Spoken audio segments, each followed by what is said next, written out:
Welcome to It's the Economy. India's May trade data had some elements of concern. Firstly, the services exports data will come up for you. They have been firing away for the past year, but they have shown a distinct slowdown in May.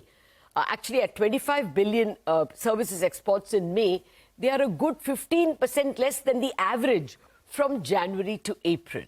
The second point of concern, India's goods imports in May came in at over $57 billion, and that is nearly 9% higher than the average from Jan to April. Now, put the two together, falling services exports, rising goods imports. The result is India's trade deficit in May is the highest since December. And if you take goods and services, because services is a surplus, the deficit is still at $10.35 billion in May, which is the highest since November 2022. Now, is this a matter of worry? We have two experts with us, Debasish Mishra of Deloitte. He specializes in the flow of services exports. Deloitte itself has a large outsourcing unit. And in a minute, we are going to be joined by Anubhuti Sahay, the economist from Standard Chartered Bank. Debasish, first, good morning to you.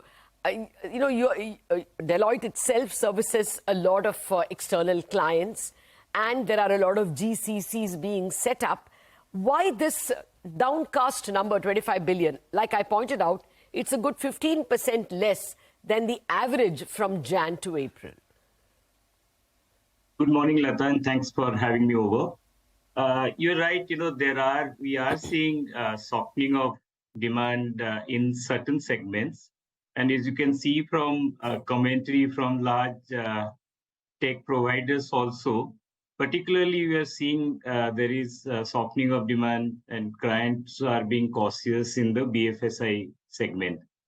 But I'll tell that there is a distinction being made, whether you are talking about run the bank or change the bank. If you are talking about the run the bank segment of it, demand is still flowing, and that's the base demand which will continue to flow. Where there are transformation projects like change the bank, their clients are being a bit cautious because you know better. The Fed and ECB rate hikes are still continuing, and there's been some failures of some banking institutions. So there's been a bit of cautious in terms of client spend in that segment.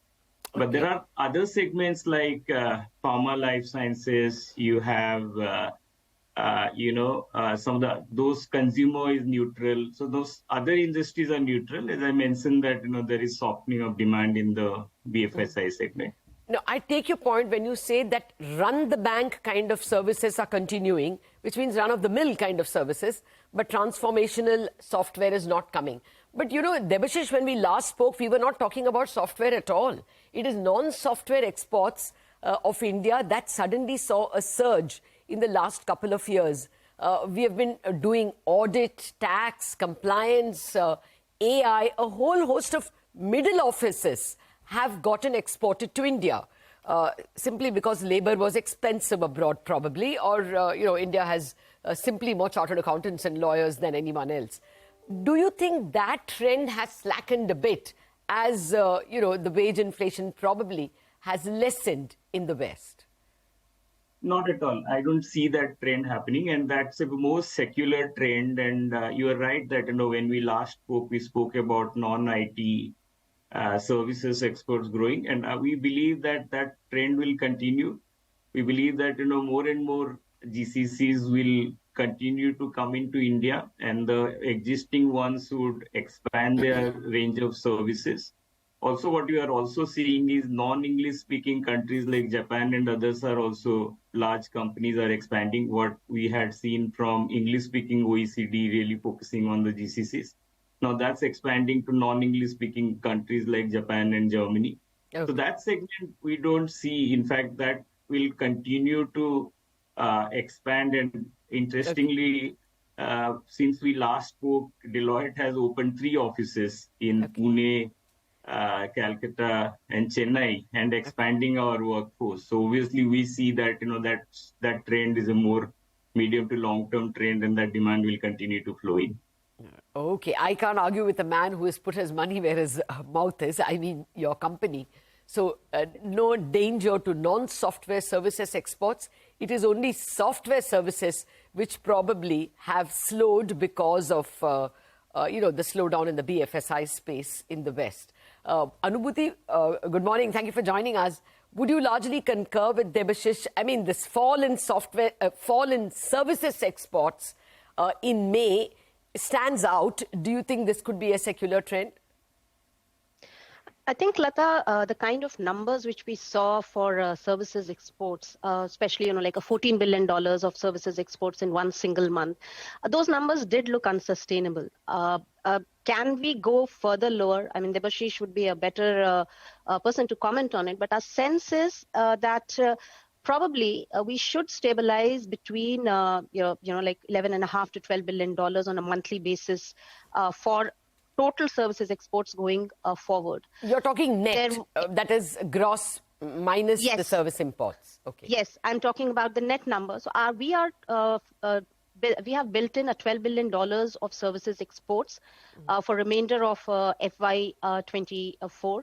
As mentioned, there can be some softening in software exports, but of course there is this strong support which is coming from the non-software segment.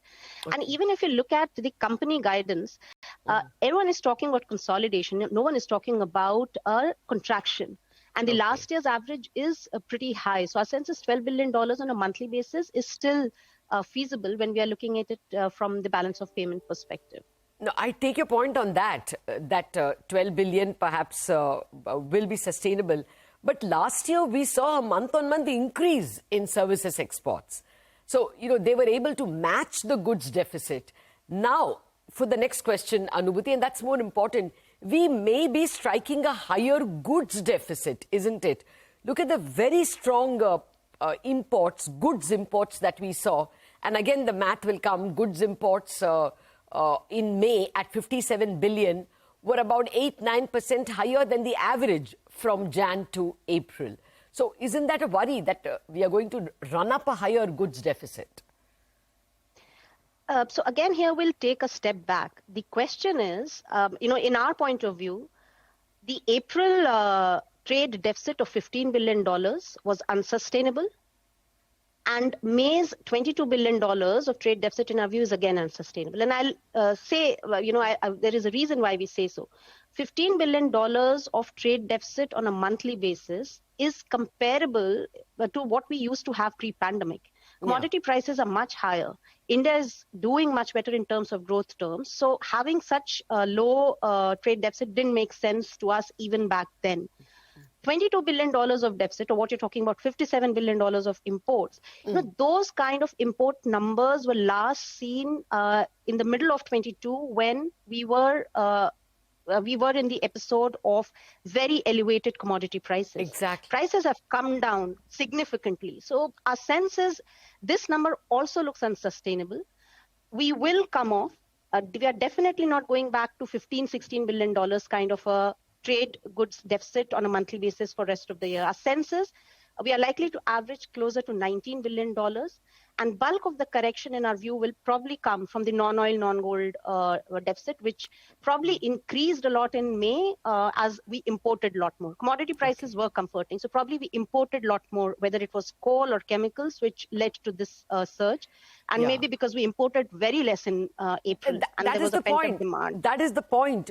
Commodity prices were not high in May.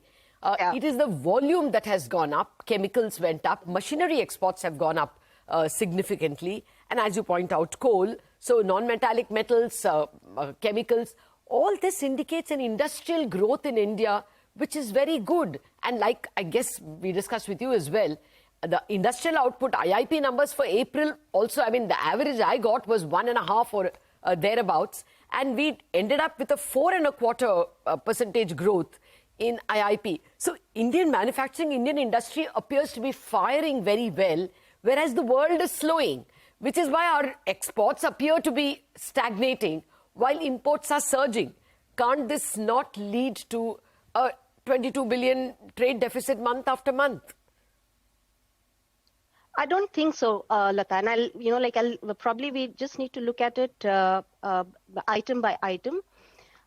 So coal prices, we all know, probably were lesser vis-a-vis the past few months. Yes. So it was a volume-led increase.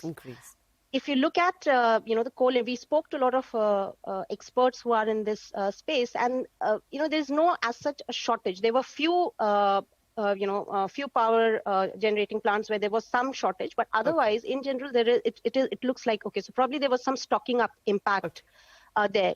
Machinery, what you highlighted, we have seen in the past too that it's slightly a volatile component. There are a few months where we see some lumpy demand pushing up the import volumes and therefore the import value, but then it kind of smoothen out.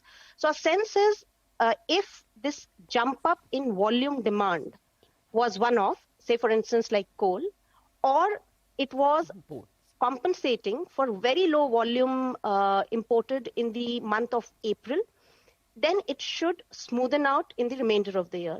Let me make it very clear. We don't think we will see an average trade deficit, like an average trade deficit of $17 billion, which was the case from Jan to April.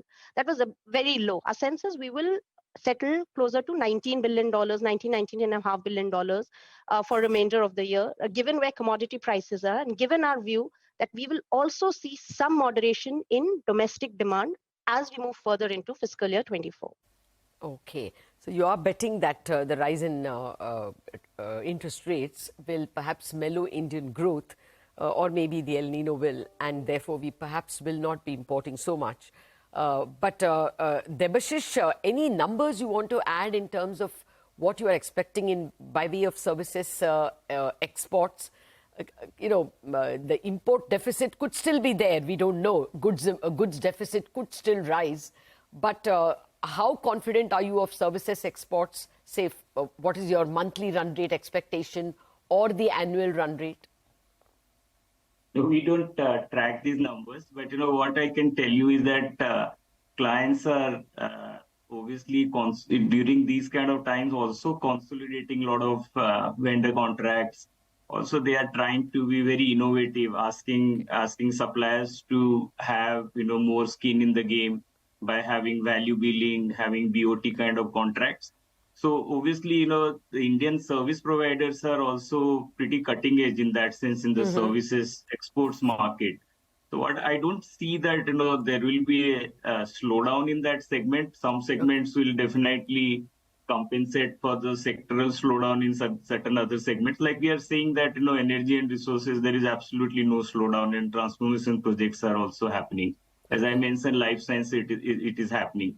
Probably the rate of growth what we had seen in FY23, that was unsustainable. That created a base, but that demonstrated also the realm of possibility in terms of what all can be exported other than technology services. Software. So that, to my view, the rate of growth may moderate, but definitely it will be much better than the goods mercantile exports. So. Okay.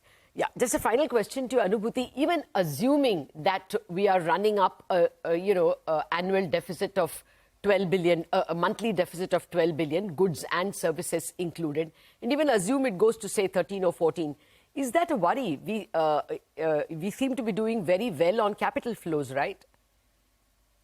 Yes. So just the starting point here is, Lata, I think 12 billion is a very high number for services and goods put together. Probably we will, the worst case I would say is $10 billion. Our base case is $7 billion. Now, will it be an issue? One big difference between 2023 and 2022 is the revival in portfolio investment flows. We have clearly seen a pickup. So even in the month of May, where goods deficit widened significantly, services exports slowed. Our sense is India still clocked a healthy balance of payment surplus. If we adjust the FX reserve changes for valuation impact, our sense is probably in April and May put together, we probably clocked $18 to $20 billion. And that is one on the account of portfolio investment pickup. Secondly, if you recall, the governor mentioned that after a few insipid years, months, we have started seeing some pickup in FDI also. We do not have the data, but that's another segment which we'll have to watch out very carefully. So capital flows probably better on both FPIs, FDIs. Also the commercial borrowings, this year the repayment burden is lesser vis-a-vis last year. Okay. So we do have a better buffer on capital account. But again, I mean, CAD will be far better than what it was in the previous year. Our forecast is 1.1. Even if I assume the worst case scenario, it won't be more than 1.5% of GDP, which will be far better than 1.9%, which we saw in fiscal year 23. All right. On that optimistic note, Anubhuti, Sahay and Debasish Mishra, thank you very much for participating in this conversation. We don't have to, extrapolate the high trade deficit in May too much, is Anubhuti's point. And I think the larger secular point coming from Debasish Mishra is that services exports may be lower because the global banks are not giving too many orders to Indian IT companies, transformational orders.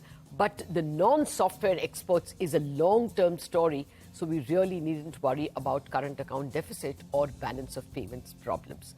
Far from it. On that positive note, we wrap up with the news that unfortunately the Nifty is still a good 85 points away from its all-time high, but it could still happen today. Let's wait and see. Fingers crossed. Chartbusters up next.